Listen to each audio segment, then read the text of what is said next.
Hola, ¿qué tal? ¿Cómo están, compañeros maestros? Bienvenidos a un video más, a este su canal, mi salón de clases, en el cual vamos a analizar y a estudiar juntos otro texto más de la guía para la promoción vertical con funciones del director.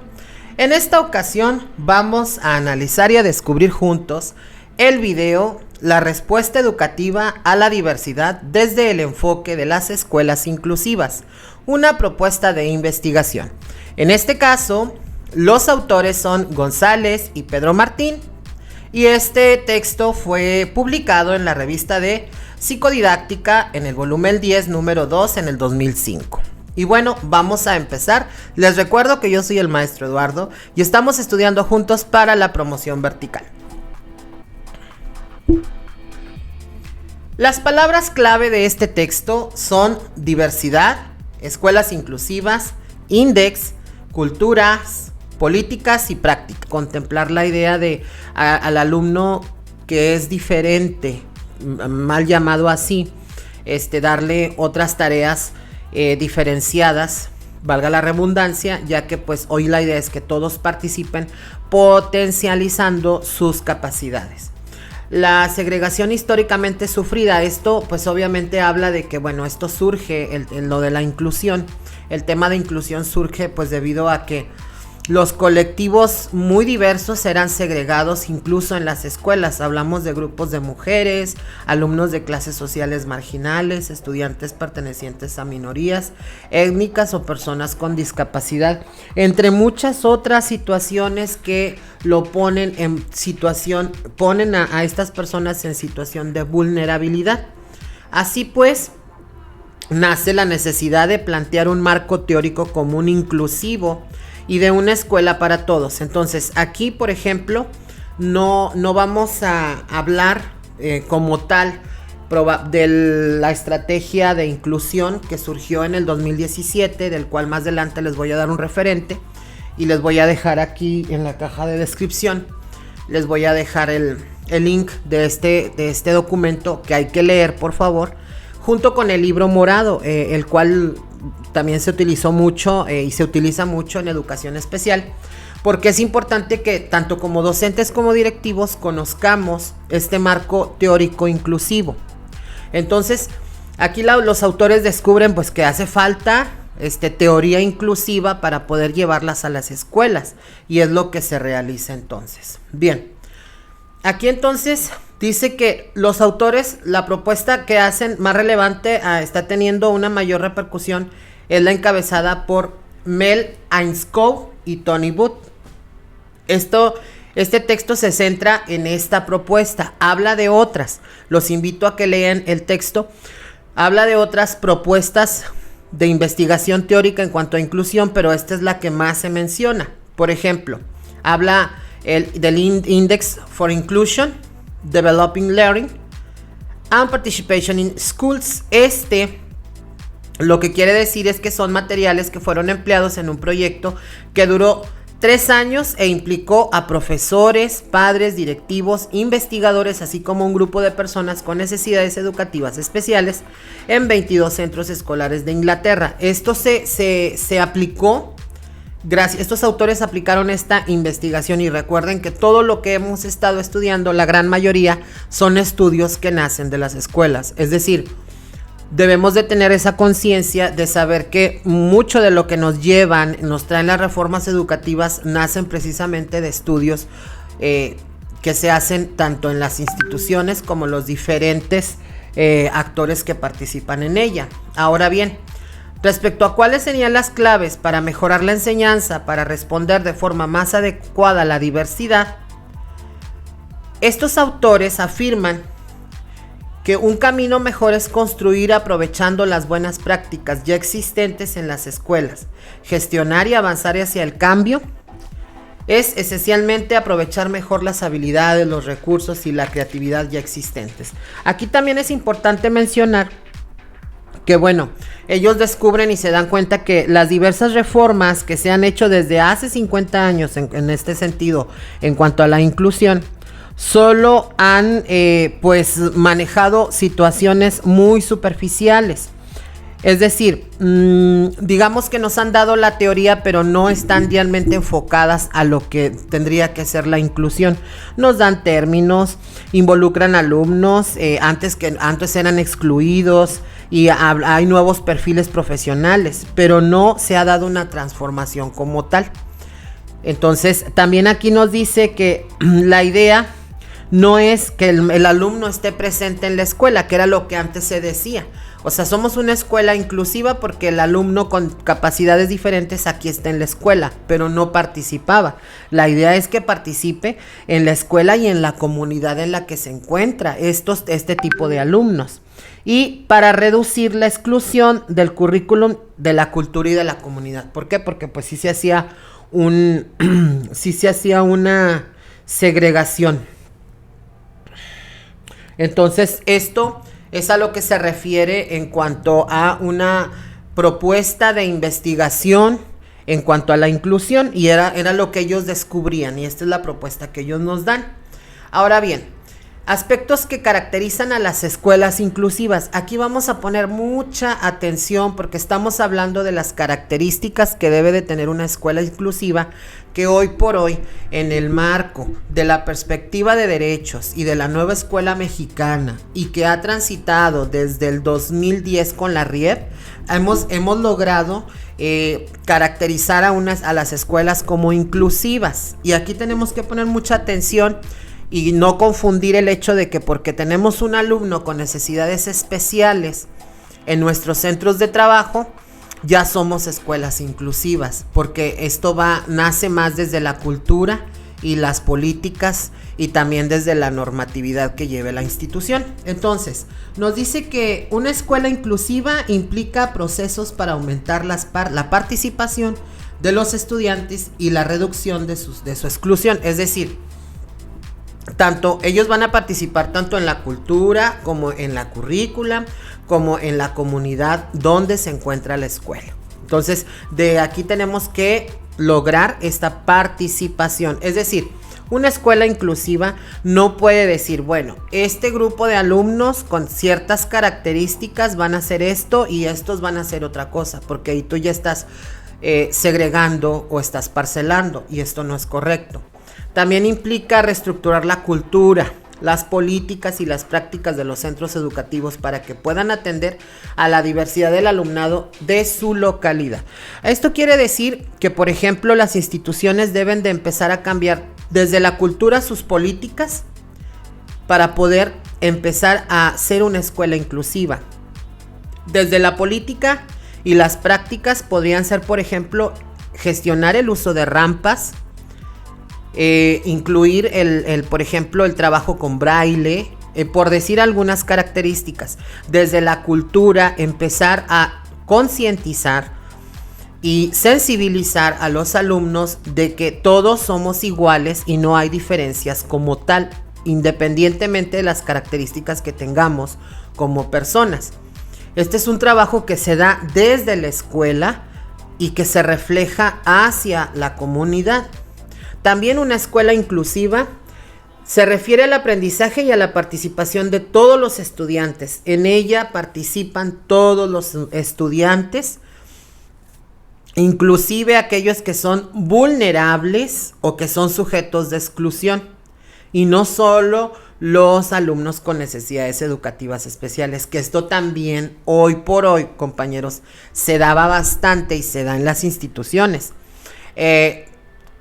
Reconocemos como institución que tenemos alumnos con necesidades educativas especiales y se atienden si tienes un equipo de apoyo, y si no, pues el docente junto con el directivo trazan un plan para trabajar con ellos. Pero ¿y los de rezago?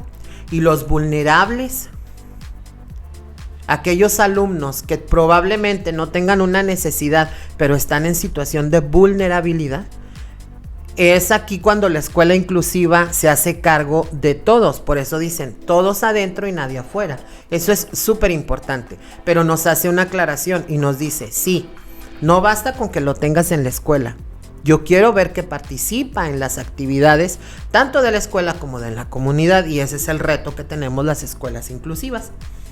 También en las escuelas inclusivas habla de una mejora de las escuelas tanto para el personal docente como para el alumnado. Obviamente, cuando tú das iniciativa a las prácticas y a las políticas de tu centro de trabajo como una escuela inclusiva, esto también va a mejorar las condiciones de toda la institución en el personal que labora en ella, porque se supone que la gestión también se va a hacer presente, por ejemplo, en las rampas, en los materiales adecuados, en el acercamiento de las instituciones que te puedan apoyar para poder dar atención a esta diversidad. Muy bien. Continuando, nos dice que las barreras por superar el acceso y la participación de un alumno en particular revela las limitaciones del centro para atender la diversidad del alumnado. Esto es bien importante, porque por ejemplo, las acciones que yo llevo a cabo como institución, que llevamos a cabo como institución para atender estos alumnos particularmente, nos va a revelar cuáles son nuestras áreas de oportunidad, y de ahí podemos utilizarlo como punto de partida para nosotros poder trazar un plan de trabajo y de atención y de transformación también, de cierta manera. Entonces, de ahí es de donde surgen las necesidades que hay que atender para atender a la diversidad. Muy bien. La diversidad no se percibe como un problema a resolver en estas escuelas, no lo vemos como una situación a resolver, sino como una riqueza para apoyar el aprendizaje de todos. Y esto, si lo llevamos al aula y lo llevamos a las instituciones, cuando nosotros vemos y hacemos entender tanto al docente y como directivos, tenemos bien claro que el alumno vulnerable y con necesidades, todos los alumnos tienen capacidades diferentes que nos van a ayudar a enriquecer más el trabajo, y que todos desde sus capacidades pueden aportar para construir un aprendizaje. Ese es el reto, y dejas de verlo como un problema, sino como una opción o una oportunidad de mejora. Porque también tengamos en cuenta que cuando nosotros le damos un adjetivo negativo a la situación, pues nos cuesta más trabajo también darle solución, porque lo estamos viendo como algo que no es favorable. Y yo creo que aquí es cambiar un poco la visión y la perspectiva que tenemos con respecto a la vulnerabilidad y en cuanto a la diversidad que existe en nuestras instituciones. Y finalmente, la inclusión se refiere al refuerzo mutuo de las relaciones entre los centros escolares y sus comunidades. Esto es básico. La escuela inclusiva debe de impactar en sus docentes, en los alumnos, pero debe de tener bien estrechos los lazos con la comunidad, porque recuerden que en el anterior video hablábamos de que entre más nos apoyemos de la comunidad y más la institución se haga de la comunidad, pues mayores beneficios va a tener de participación. Obviamente que esto no lo podemos hacer solos. Como institución requerimos del apoyo de la comunidad, ya sea familias, ya sea instituciones que están alrededor de la propia escuela, ya sea fundaciones, pero lo importante es hacer equipo de trabajo y poder convertirnos en una escuela realmente inclusiva. Por eso les digo que este tema es interesante, porque la inclusión se puede malinterpretar como decir, aquí tengo los alumnos con necesidades educativas especiales y ya soy una escuela inclusiva porque pusimos una rampa. Pero si tus prácticas, tus políticas, tu cultura, tu visión y tus actitudes de todo el personal y de todos los integrantes de la escuela no son con una realmente convicción a la inclusión, pues ahí es donde empieza el problema. Si lo vemos desde el punto de vista del aula, imagínate que eres un directivo que vas a hacer una visita áulica y te das cuenta que, por ejemplo, el alumno que no trae materiales porque tiene problemas económicos en su casa, pues el maestro lo pone a hacer un dibujo a lápiz con lo que tiene, o lo pone a hacer la tarea de matemáticas que no llevó. Ahí estamos transgrediendo un derecho del alumno, estamos excluyendo al alumno, haciendo lo contrario de lo que dice esta política de inclusión. ¿Por qué? Porque ese alumno puede tener capacidades que le pueden ayudar nos pueden ayudar a integrarlo al trabajo, a pesar de que no trajo el material. Y nosotros como docentes y yo como directivo observador tengo que capacitar y tengo que apoyar y dialogar con mi docente para poder buscar la estrategia que mejor se adapte y logre la inclusión de estos alumnos. Hablamos que el alumno no tiene una necesidad, pero sí está en situación de vulnerabilidad y siempre te va a preguntar. La pregunta que nos hacen cuando somos docentes y tenemos alguna visita es: ¿tú qué estás haciendo por estos alumnos? Entonces, hoy por hoy no es posible relegar o rezagar a estos alumnos y ponerlos a hacer otra cosa. Que se dan en las instituciones, se dan, pero vamos en una transformación hacia lograr entender. Y como ya lo vimos en todos estos videos que hemos estado haciendo y que me han acompañado, hemos visto que la grandeza radica en la capacitación. Y ya sabemos que la capacitación, muchas de las ocasiones, lo que es la capacitación no viene o no está contextualizada. Entonces la capacitación se da en el centro.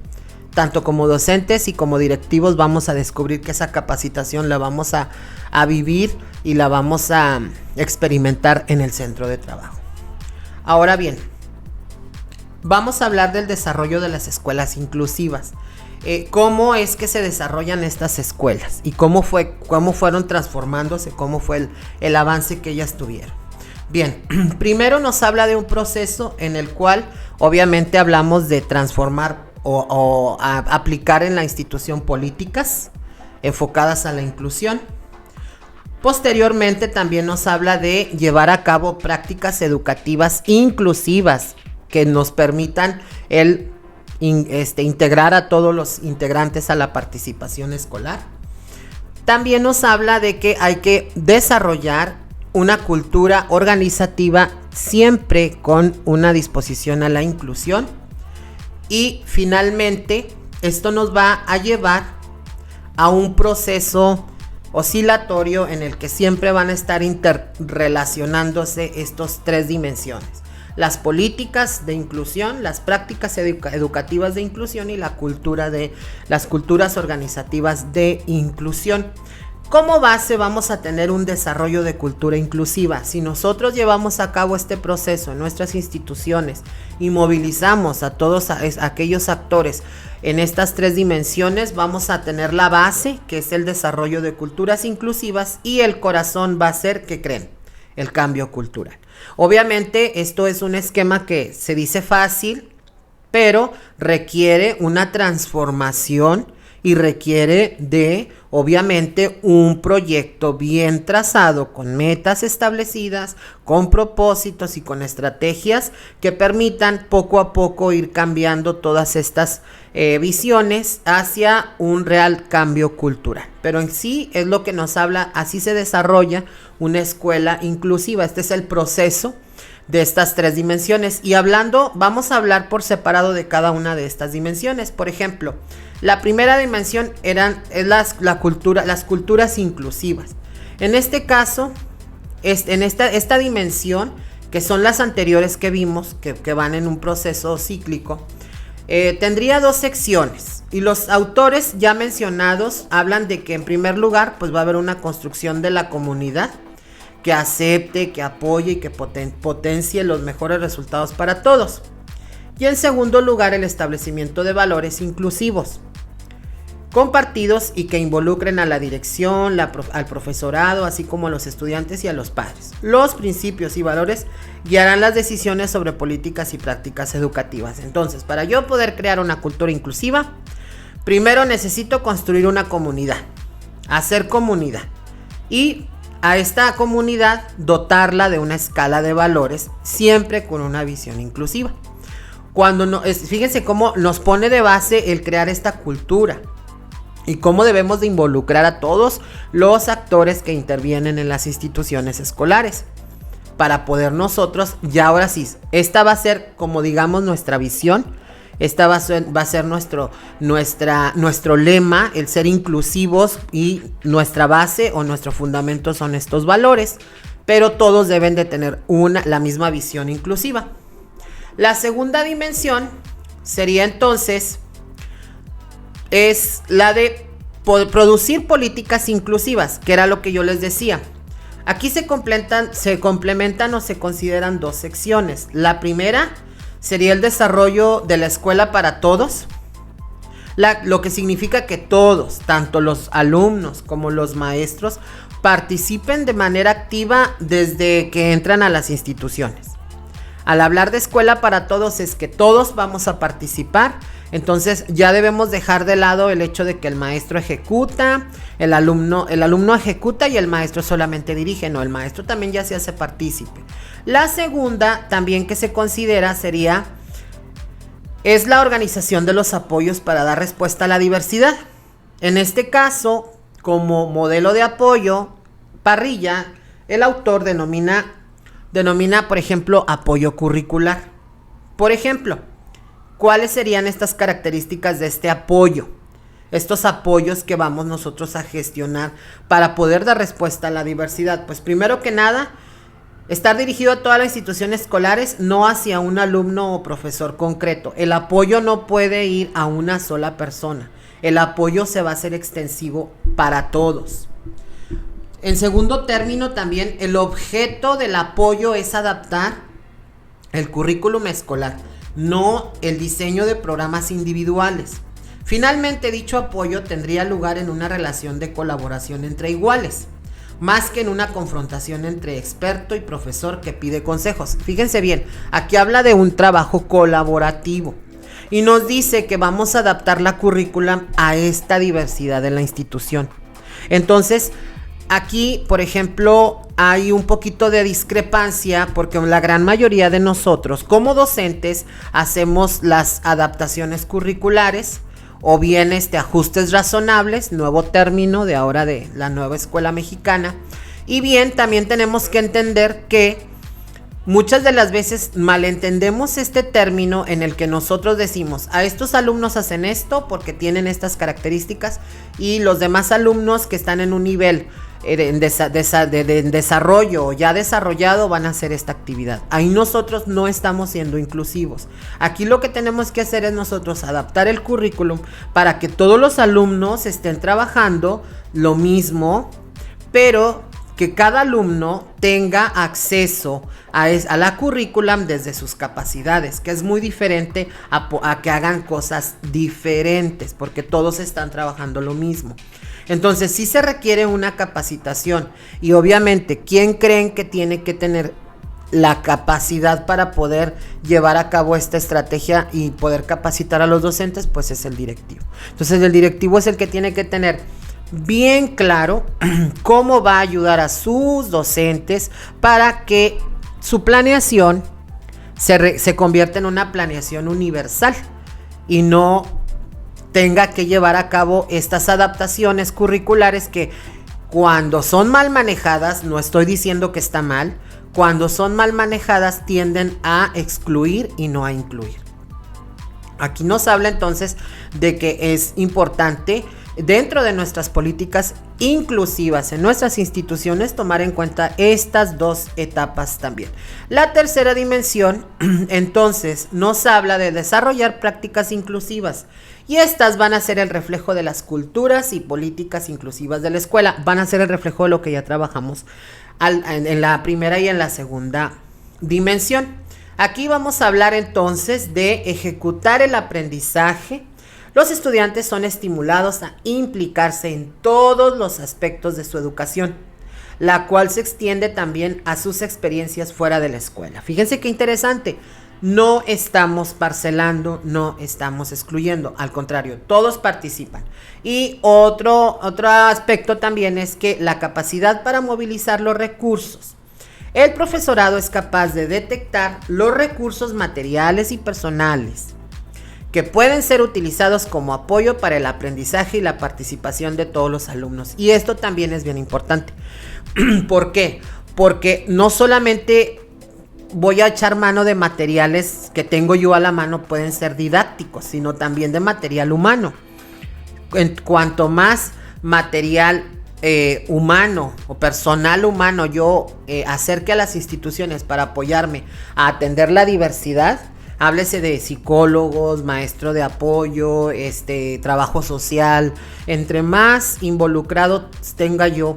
Y obviamente desde el aula, pues los materiales, ¿verdad? Poder nosotros tenerle el acceso al alumno para poder llevar a cabo esto. Por ejemplo, desde el aula, como directivo podemos sugerir que a los alumnos que se encuentran en un nivel diferente de desarrollo de un proceso, por ejemplo en matemáticas, tener disponible al maestro el uso de ábacos, de cuentas, para que todos estén trabajando la multiplicación, pero que estos alumnos se apoyen de material concreto porque aún no están en el desarrollo del aprendizaje.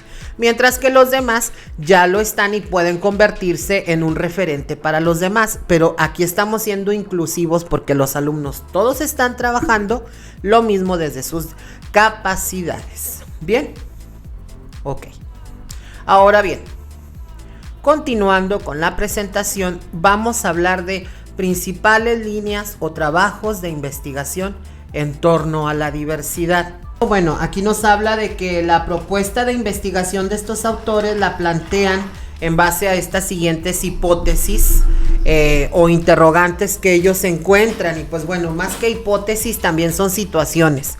Y en base a esto ellos y realizaron su propuesta. El estudio dio a conocer que bueno, que los alumnos realmente, estos alumnos de vulnerabilidad, no estaban presentando realmente verdaderos cambios en una línea inclusiva. Hablamos de alumnos que son diversos en capacidades, en cultura, en su etnia, en su religión, incluso hoy en día en preferencias sexuales, pues no estaban realmente trabajando dentro del ámbito escolar desde una línea inclusiva. También ellos hicieron el hallazgo de que el proceso para integrarse, realmente una visión inclusiva solamente era adicionar nuevos alumnos, nuevos términos, nuevos profesionales, pero como tal no se daba una realmente transformación a un proceso de inclusión auténtico, que muchas veces se da, o sea, solamente agregan nuevos términos, los manejamos, pero a la práctica es muy diferente.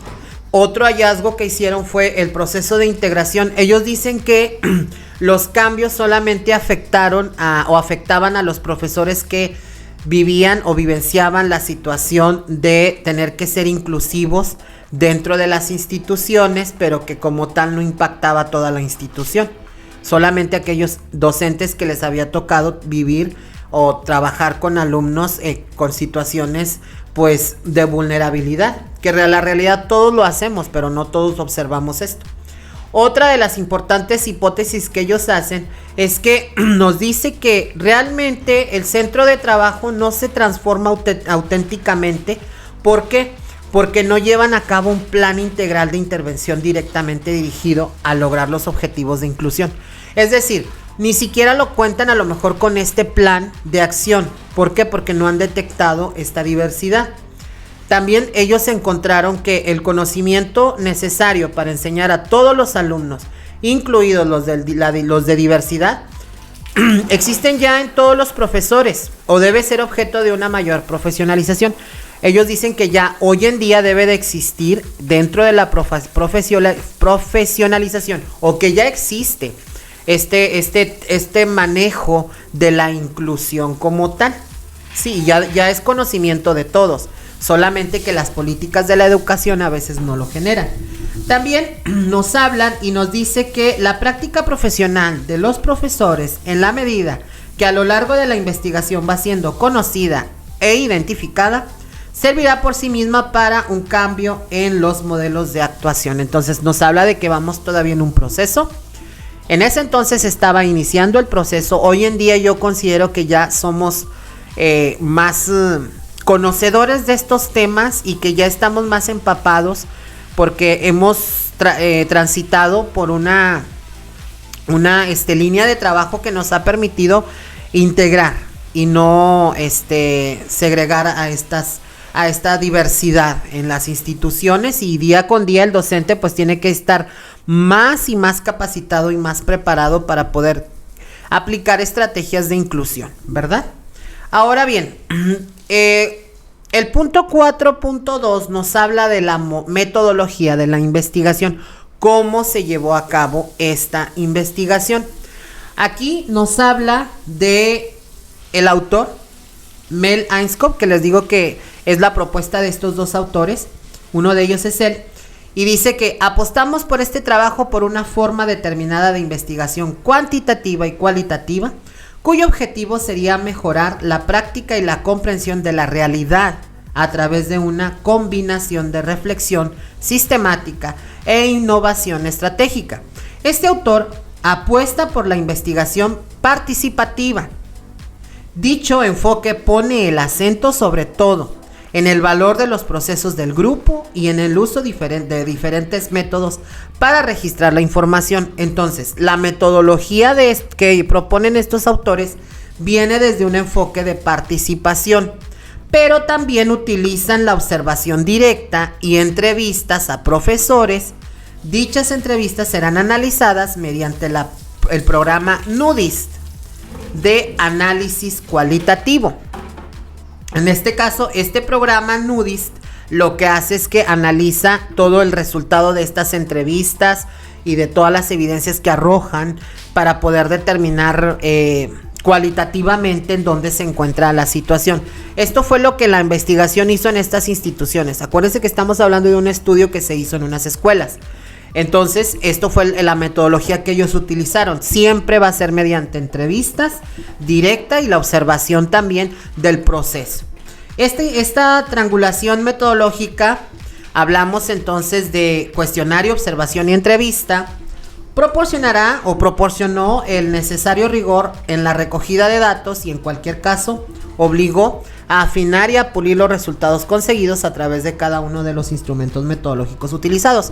Es decir, este procedimiento que se llevó a cabo, esta metodología dentro de estas instituciones permite entonces ver qué se está haciendo mal, qué sí se está haciendo, qué no se está haciendo, desde la observación y las entrevistas para poder lograr o implementar una mejora en el tema de inclusión. Esto es a modo de información solamente. Ahora bien, ¿qué instrumento de investigación se utilizó? Este instrumento viene ahorita les voy a decir, se llama INDEX, se utiliza en las escuelas inclusivas y es una guía para la evaluación y mejora de la educación inclusiva. Index for Inclusion, que fue generado por Booth y Anscombe en el 2002. El INDEX como instrumento de análisis y evaluación se compone de dimensiones, secciones, indicadores y preguntas. Ojo, el INDEX, compañeros, esto hay que grabárnoslo o tenerlo bien en cuenta. Estoy casi seguro que puede llegar a venir en el proceso en el instrumento de evaluación que vamos a llevar a cabo. ¿Por qué?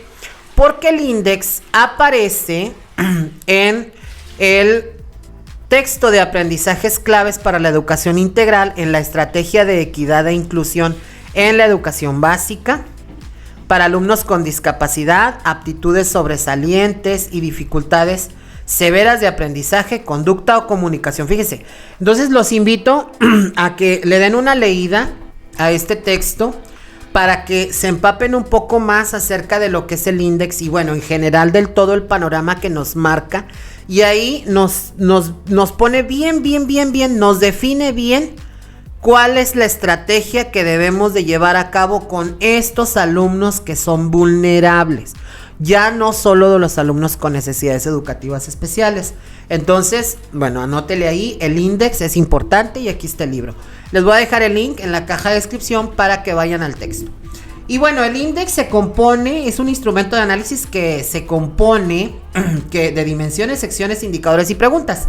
Tiene la dimensión A, crear culturas inclusivas. Vienen estas secciones, construir comunidad, establecer valores inclusivos. ¿A qué le recuerda? A lo que vimos anteriormente. La dimensión B, elaborar políticas inclusivas, desarrollar una escuela para todos y organizar la atención a la diversidad. Fíjense cómo ya lo habíamos visto también. Y la dimensión C, desarrollar prácticas inclusivas, que son el reflejo de las dos anteriores. Orquestar el proceso de aprendizaje y movilizar recursos. A su vez, cada sección engloba una serie de indicadores y estos se desarrollan a través de una serie de preguntas. Entonces, el INDEX es un instrumento, compañeros, que se debe de aplicar en las instituciones para analizar y evaluar cómo se encuentra mi escuela y cómo, en base a eso, puedo empezar yo a generar esta cultura de inclusión. Entonces, aquí como directivos debemos de conocer muy bien cómo se maneja y cómo se aplica este instrumento. Como les digo, viene el Plan y Programa 2017 y es importante que lo conozcamos. Para el procedimiento de esta investigación, los autores Booth y Anscombe lo que hicieron fue una adaptación del índice en 6 fases para poder pues hacer suya la investigación, y de esta manera ellos lo desarrollaron. La primera fase, pues creación del grupo coordinador. Ellos proponen que se forme un grupo coordinador, construir un equipo de trabajo en el cual lo vamos a llamar grupo coordinador. Tiene la responsabilidad de reunir conocimientos sobre el centro provenientes de todos los miembros de la comunidad escolar. También proponen que en el mismo deben de reflejarse las diferencias étnicas o de género existentes. Obviamente tiene que ser un grupo inclusivo, no va a ser nada exclusivo, y ellos proponen que pudieran ser, por ejemplo, jefes de estudio, coordinador de ciclo, tutor o tutores de aula donde haya algún caso de diversidad, y orientador o profesional de apoyo. En el caso de la fase B, sería que es la segunda fase, la indagación sobre la escuela, el ciclo o el aula. El grupo coordinador deberá contrastar sus concepciones de diversidad, sus experiencias con alumnos de diversidad de cara a abordar la siguiente fase. Entonces aquí pues ya se hace una indagación, se comparten las ideas para pasar a la tercera fase, que es precisar el campo de investigación que vamos a investigar. Se trata de acordar dentro del grupo coordinador cuál o cuáles son las etapas o ciclos que se consideran de mayor interés, por el mayor número de alumnos de diversidad, por la especial problemática de la etapa o por lo reciente de su implantación en el centro de trabajo, para ser estudiados en la investigación. Entonces aquí ya determinamos que vamos a investigar en base a estos indicadores o a otros que se nos vayan presentando. La cuarta fase se hace la recogida de la información, y aquí mediante instrumentos como cuestionarios en su índice. Por ejemplo, desde el índice presentan una batería de cuestionarios adaptados para ser respondidos por el profesorado, los padres o los alumnos. Esto nuevamente les digo que en el texto de inclusión de la nuevo modelo educativo viene guías de observación, grabación en videos o audio de clases o sesiones individuales. Esto también es bien importante. Documentos del centro, el proyecto educativo de centro, el proyecto curricular del centro, así como los borradores, actas, notas de reunión, etcétera. Todos aquellos instrumentos. Aquí la bitácora del docente también podía incluirse. Las reflexiones personales del profesorado, diarios o notas, que era lo que yo les decía, o los itinerarios profesionales. Para poder recoger la información, pues obviamente debemos de tener todas estas evidencias. La quinta fase sería el análisis de la información. Ok, ya identifiqué, precisé qué voy a hacer, ya analicé y obtuve las evidencias, ahora voy a analizar esta información. Los autores proponen un análisis informático, desde los textos recogidos mediante el programa NUDIST, los datos cuantitativos, su exploración, que se llevará a cabo mediante el programa SPSS, y aquí pues sí, investigación. El programa NUDIST es un programa informático que permite manejar, organizar y realizar procesos de investigación en los que se manejan datos cualitativos de carácter textual, producto de entrevistas, observaciones, documentos históricos o literarios, notas de campo, noticias de periódicos, etcétera. Este programa lo tendríamos que descargar y tener en cuenta como directivos para poder nosotros tener todo este análisis informático. Y el otro programa que menciona acá arriba, el SPSS, es un software popular entre los usuarios de Windows. Es utilizado para realizar la captura y análisis de datos para crear tablas gráficas con data compleja. Entonces, aquí ya nos da dos opciones de programas de computadora que nos pueden servir para analizar. El primero es para poder organizar toda la información, y el segundo es para poder graficar, que son datos a lo mejor muy complejos, que probablemente en Excel te lleve más tiempo hacer por las fórmulas y todo eso, y te pueden apoyar. Y sería interesante ya en la función poder hacer un video respecto a estos dos programas. Lo voy a anotar ahí en la agenda. Y la sexta fase, pues conclusiones. Se procederá a redactar un informe consensuado con el grupo coordinador de cada centro. En él se intentarán adelantar las líneas de mejora de la escuela para aumentar la participación y el aprendizaje de los alumnos de diversidad, así como para disminuir las circunstancias que favorecen la segregación de estos alumnos. Es importante entonces que en esta fase de conclusión, pues empezar nosotros a ya ir trazando las líneas de acción hacia estos niños de alumnos con diversidad. ¿Mediante qué? Asambleas, notas informativas, publicaciones periódicas del centro, actos específicos relacionados con la inclusión.